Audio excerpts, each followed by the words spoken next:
Men Agrobank boshlig'iman shu tumanda, Jomboy tumanida, Hayot ismi. Mahallalarimizda shu biza biriktirilgan. Mana agentimiz keyin Sardor mahalla bankirimiz. Shu yerda sizlarga shu bank xizmatlari bo'yicha xizmat ko'rsatadi.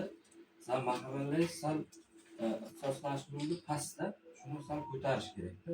Men akadan o'zim so'rayapman-ku, rais bor. Shu bir turdagi ekinni ko'paytirish kerak. Bitta bitta tadbirkor qilib hammasini jamlab sotishga yo'lga qo'yishimiz kerakda. Shunga bir amaliy yordam uchun meni tanishlaringiz uchun mana agentni tanishlaringiz uchun shu yerga kelib turib nima qilyaptim. Mahalla gruppalaringiz bo'lsa, agar iloji bo'lsa mahalla bankirimiz, agentimizni qo'shib qo'ysangiz yaxshi bo'lardi. Rais shunga bir yordam qilsangiz. Keyin nima murojaatlaringiz bo'lsa, bank bo'yicha, kreditlar bo'yicha, tadbirkorlik kengaytirish bo'yicha hammasiga mana biz yordam beramiz. 2 yildan beri shu faoliyat bilan shug'ullanib kelyapmiz.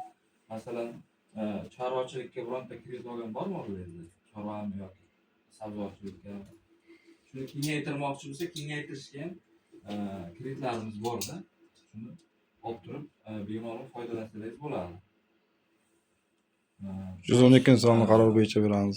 Prezidentimiz 312-sonli qarori bor. Tadbirkorlikni uzluksiz qo'llab-quvvatlash chora-tadbirlari to'g'risida.